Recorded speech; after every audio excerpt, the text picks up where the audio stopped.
Son las 7:09 en este diálogo urgente.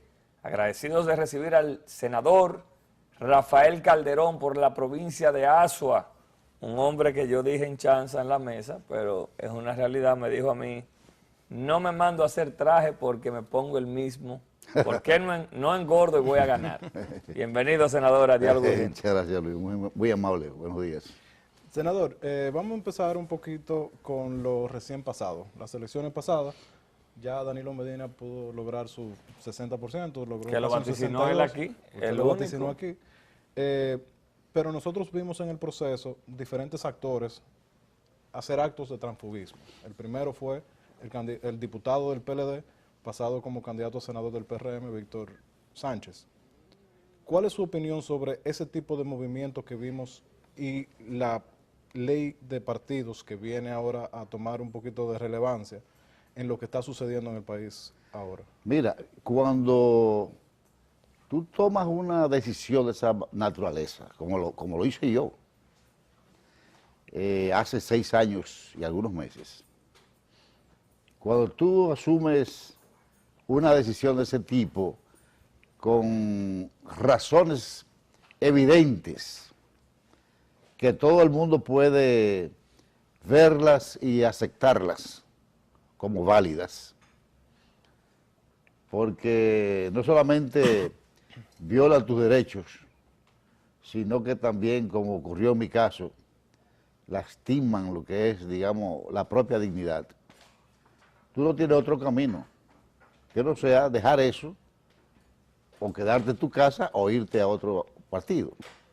Sin embargo, en el caso de nuestro amigo Franjul y en el caso de nuestro amigo Víctor Sánchez, pienso que ellos se desesperaron porque no tenían razones suficientes o suficientemente válidas como para tomar una decisión sobre bases que no eran objetivas.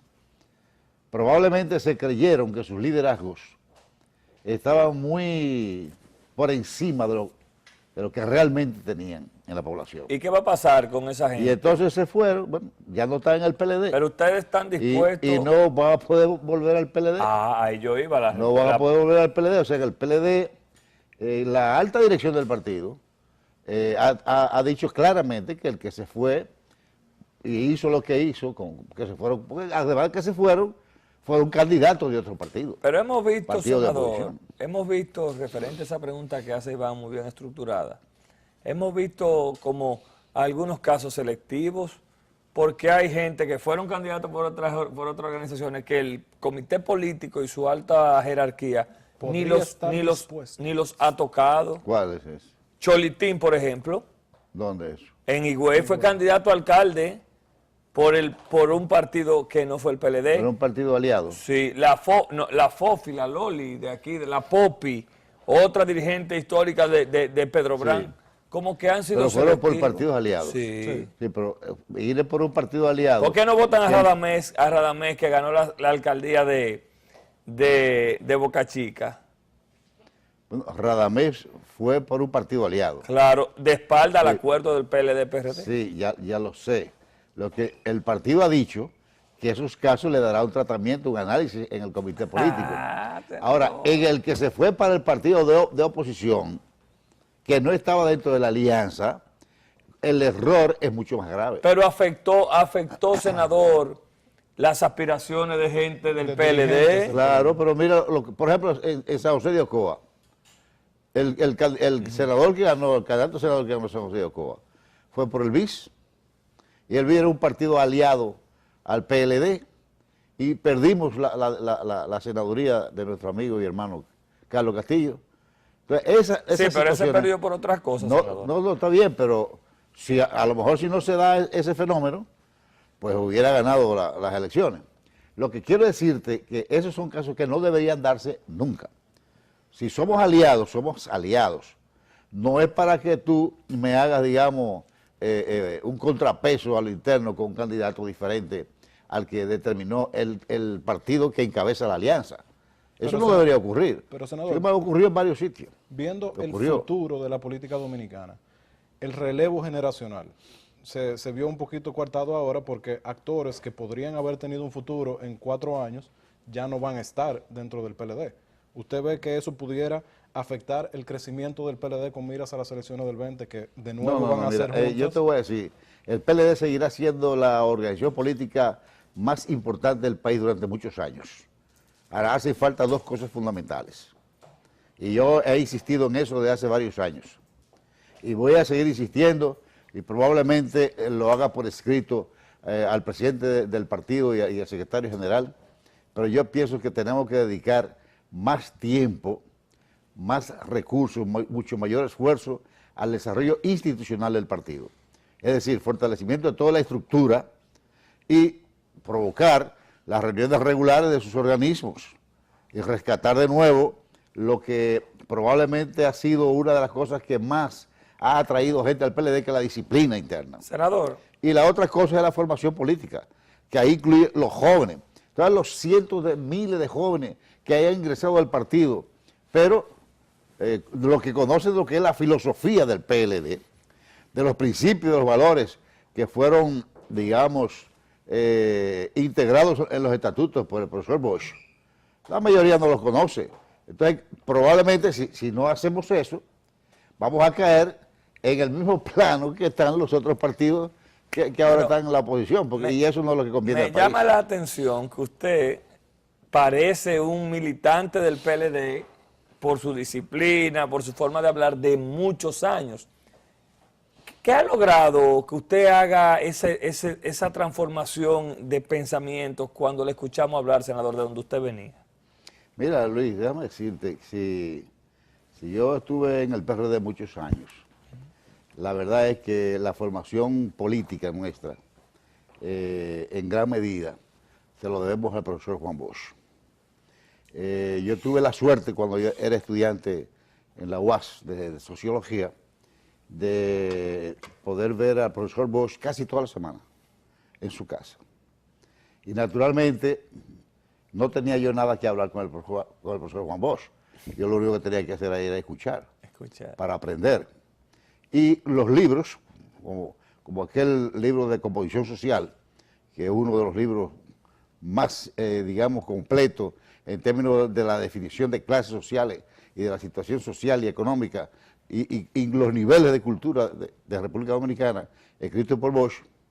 Eso es un libro que yo me lo he leído como 7 u 8 veces. Es un libro de consulta. Es un libro de consulta donde tú tienes que refrescar siempre esa visión que tenía el profesor Juan Bosch de la sociedad dominicana y esa concepción de Estado que desarrolló Bosch, o el criterio del ejercicio político. Yo dudo que haya en República Dominicana por mucho tiempo un personaje de tantos principios y de tantos valores claros en el ejercicio de la política como lo hizo el profesor Bosch. Y fíjate, una anécdota real que la dije hace poco. Tengo un amigo de Espaldas Casa que era empleado, pero de mucha confianza, de Pablo Mella. Pablo Mella fue uno de los arquitectos, junto con otros ingenieros y arquitectos que diseñaron todo lo que hay hoy en la provincia de Santo Domingo y en la capital. Y en Samaná. En términos de infraestructura. Y en Samaná, pues lo volteó completo, ¿verdad? Y en una visita que le hizo el profesor Bosch a Pablo Mella, que tenía su oficina el 16 de agosto, ahí cerca del Parque Independencia, le dice el profesor Bosch a Pablo, ese muchacho, Danilo, yo quisiera que llegara presidente porque él va a hacer lo que yo haría siendo presidente. Oye, qué visión. Estoy hablando de allá, de muchos años, ¿verdad?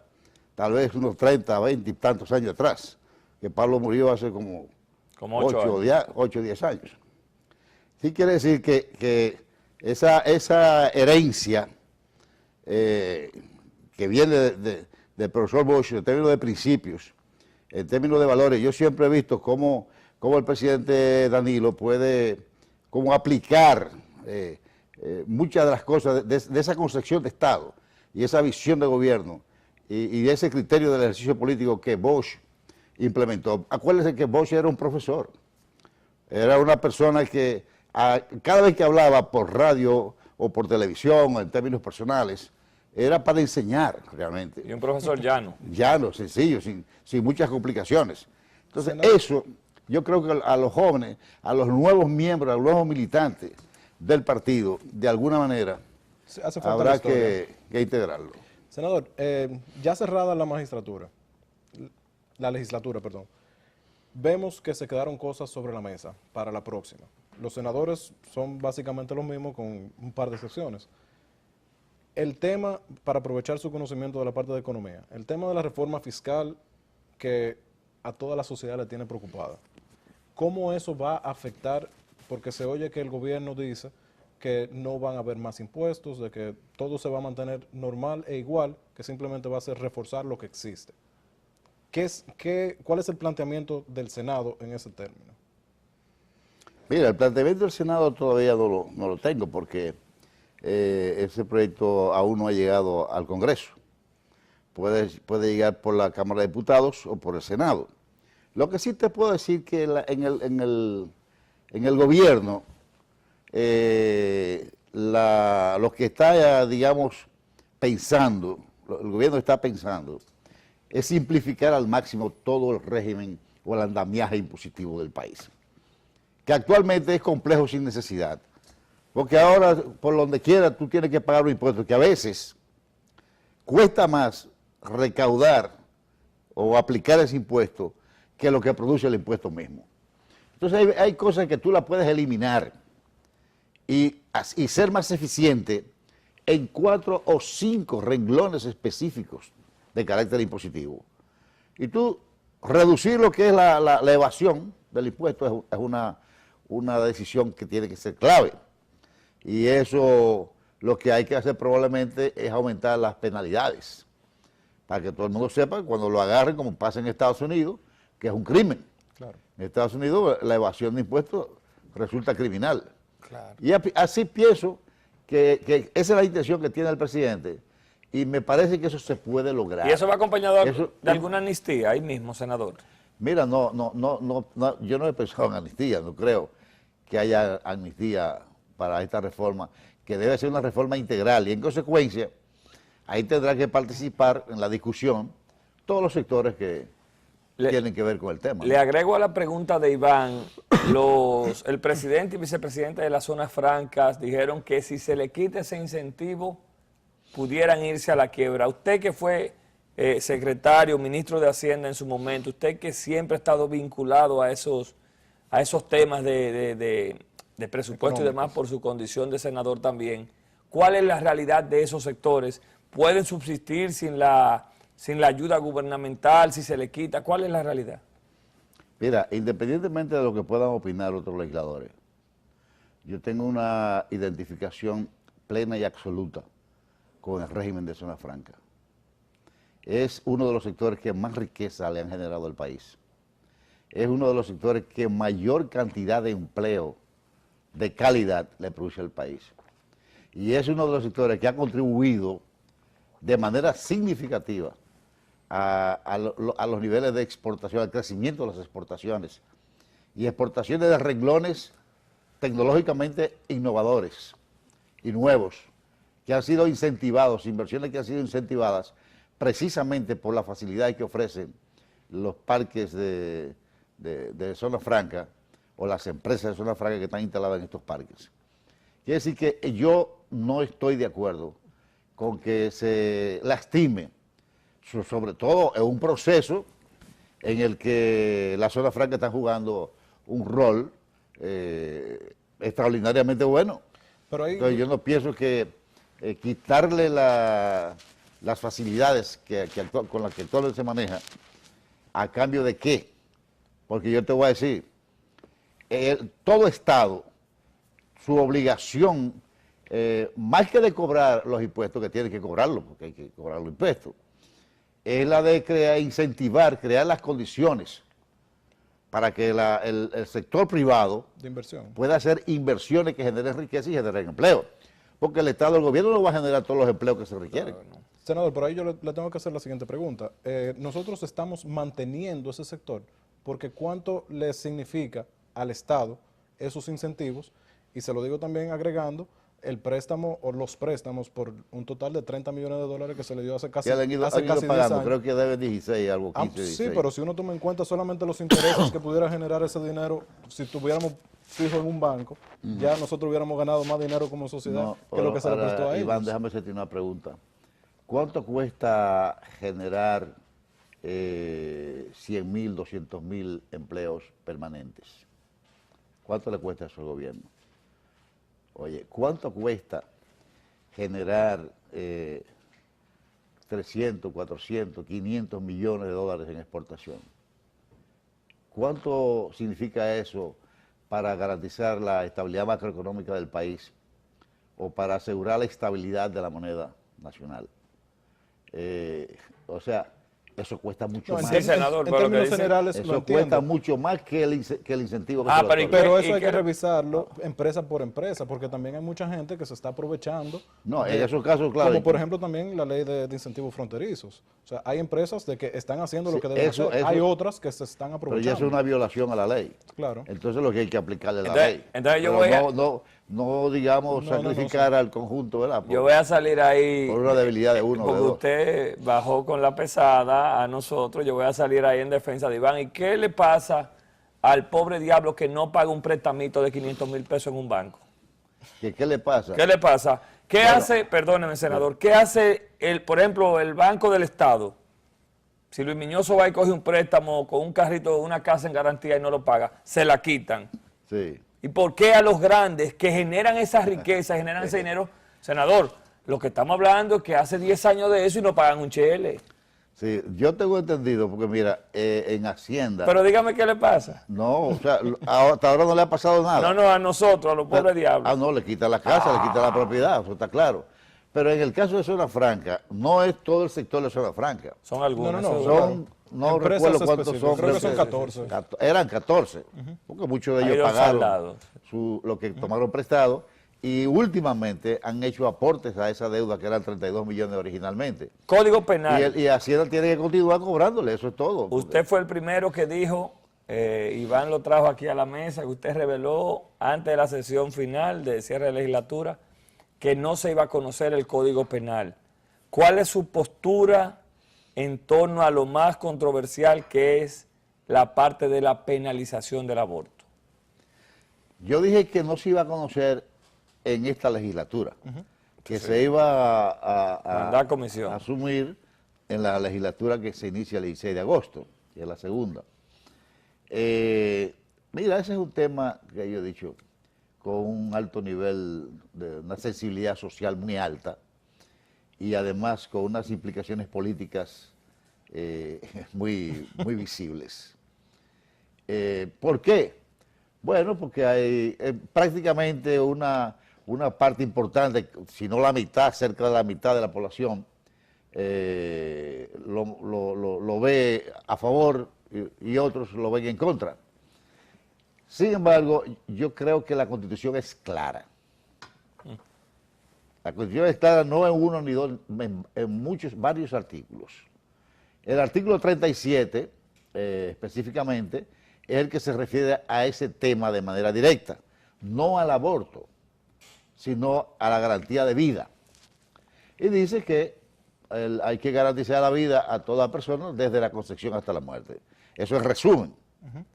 Quiere decir que usted no tiene derecho a matar. Eso es lo que te está diciendo. Pero el artículo 38, o sea, el 37, el 38, también te plantea que nadie puede ser sometido a procedimientos médicos o científicos o bioéticos sin el consentimiento previo de la persona que va a ser intervenida, solo en caso de peligro de muerte. Entonces eso te dice Que hay que garantizarle la vida que a hay la que madre. garantizarle la vida a esa señora. Pues hay una O disyunción. a- ahí o a- está el tema. Pero el artículo 42 Ajá. también te plantea con mucha claridad que en última instancia tú no puedes permitir que la madre se muera por falta de una intervención científica, objetiva, ética. Entonces, ¿qué es lo que yo digo al final?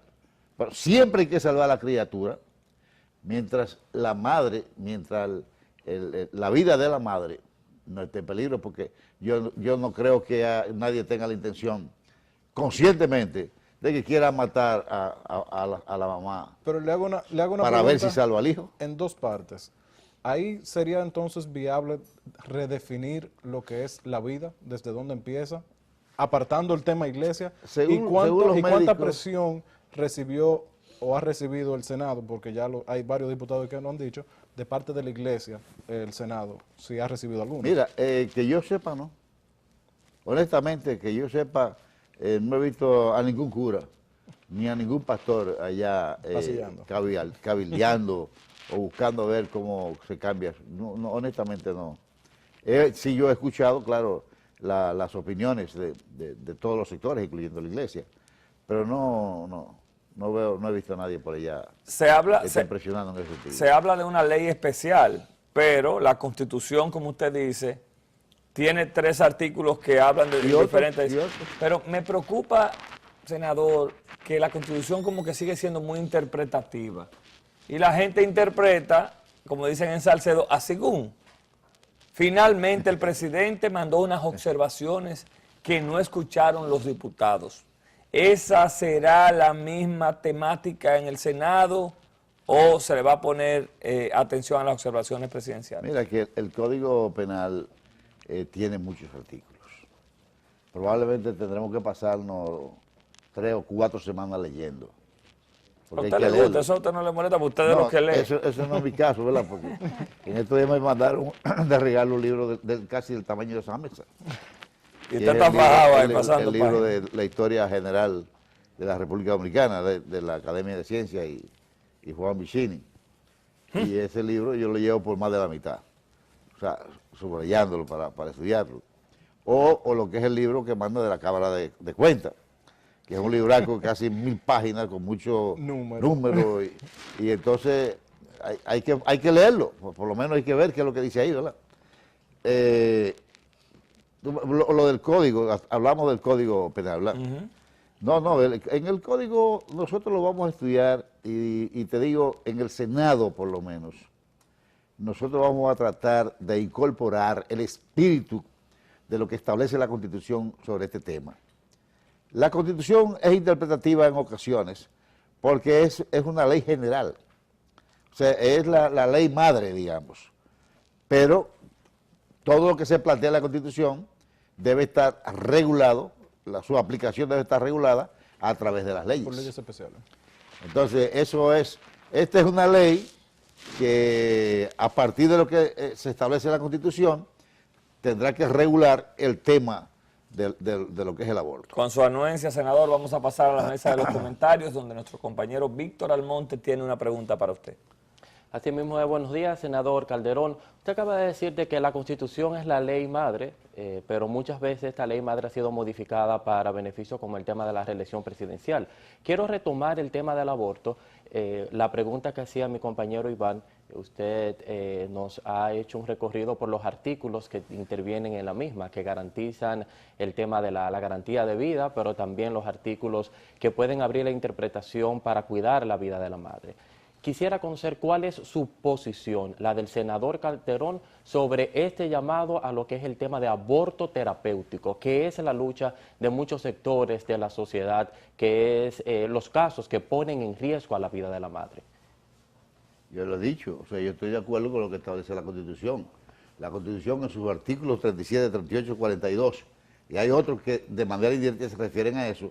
Yo no soy partidario de provocar o de permitir que se muera la mamá a cambio de tratar de salvar la vida de una criatura, sobre todo cuando están en sus primeros días de embarazo la mujer, porque después que ese niño tiene, qué sé yo, 30 días en adelante, aunque veo que los científicos médicos están planteando que hasta los 10 o los 14 días aún no hay generación de vida, no hay una concepción de vida, porque ¿cómo se llama? Los Hay espermatozoides. hay casos encontrados. ¿Sabes? Todavía. Exacto. Pero hay otros que dicen que es de inmediato. De inmediato, sí. Ese fue el último. La interpretación, porque eso es el problema. De todos modos, yo pienso que la vida de la persona que está ahí tiene que tener más peso que la vida que está por llegar. Yo pienso eso, por conciencia. Yo Senador, creo que la vida de la madre siempre hay que salvarla. en la mesa estábamos comentando y nuestra compañera Colombia Alcántara hizo un comentario que le voy a preguntar. Hay rumores ahora, dado que ya estamos en agosto, vienen los cambios del 16. Mucha gente dice de que van a salir senadores del Congreso a servirle al Estado. ¿Cuál es tu posición sobre eso? ¿Se debería permitir, dado que la gente votó por ese candidato? ¿No se debería permitir? ¿Cuál es su experiencia siendo de los pocos senadores que han servido realmente al Estado? Bueno, mira, yo tengo más vocación legislativa que vocación ejecutiva. O sea, Ha vivido ambas cosas, sí. En términos del Poder Ejecutivo. Yo prefiero ser legislador. Ahora, hay otros colegas que tienen vocación tal vez para las dos cosas. Se ha dado en algunos casos. Por ejemplo, hay algunos diputados que renunciaron de la diputación y ocupan hoy posiciones en el gobierno. Marino Collante. Marino Collante, por ejemplo, que es un buen funcionario y fue un buen diputado. Y aliado de Marino es una persona muy eficiente y además un buen amigo. O sea, un tipo, Pero usted estaría de acuerdo con Bien. que el Senado se desarticule y se pongan ahí no es actores que el partido... que se articule, no, pero si hay uno o dos senadores que el presidente entiende que lo necesita en su gabinete y los integra, no creo que haya mayores inconvenientes, porque al final Y que esos asientos se van a se sustituir llenen. por otro compañero. ¿Y usted partícipe de que el presidente, a propósito ya del 16 de agosto, le dé una cara nueva a su gobierno? ¿Cuál es la posición del senador Calderón? Ay, Luis, ese es un tema exclusivo del presidente de la República, que es un hombre, oye, hermético, absolutamente discreto Huyó el senador. en la toma de esas decisiones. Y oye, conociendo a Danilo, conociendo al presidente, yo creo que antes del 16 él no va a decir nada. Si va a hacer cambios, lo dirá el mismo 16 o después del 16. Se dice que Conociendo ustedes los danilistas van a nombrar a algunos leonelistas ya para acabar de tratar de desarticular a Leonel Fernández. Oye, Luis, qué preguntita esa. Oye, Luis, lo que te voy a decir. ¿Qué usted dice de eso? Si hay alguien... ¿Pero y por qué usted se ríe, senador? No, porque por la pregunta, y por la intención de la pregunta. Pero oye, si hay alguien en el partido que tiene plena conciencia de su responsabilidad de mantener la unidad y la fortaleza del PLD, ese se llama Danilo Medina. Y si hay alguien también que siempre ha planteado en primer plano la obligación, la necesidad de que el partido se mantenga unido, es el presidente del partido, que es el doctor Leonel Fernández. Senador, ya... Entonces ahí la gente, pero la mayoría, o una cantidad importante de funcionarios son de la corriente de Leonel. Son del comité político. Pero, No, pero son de la senador, corriente de Leonel. una pregunta ya para concluir. Danilo Medina, ¿vuelve o no vuelve? Mira, ¿La Constitución se lo permite? no, la Constitución no se lo permite. Pero, Ahora, yo te voy a decir una cosa. Yo nunca, a mí nunca me han gustado mucho las reelecciones, honestamente hablando. Sin embargo, cuando tú coges el espíritu de lo que planteaba Ortega y Gasset, y dice, el hombre es él y sus circunstancias.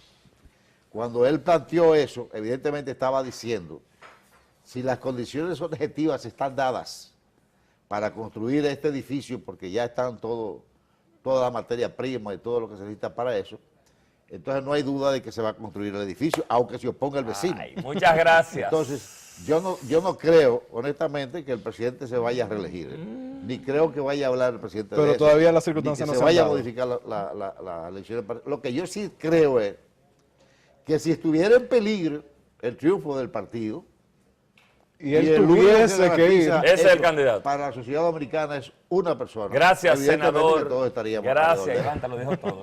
Gracias al senador Rafael Calderón por la provincia de Azua. Interesante entrevista, político, congresual, con diálogo urgente. No se despeguen de sus televisores y ya volvemos a la mesa de los comentarios.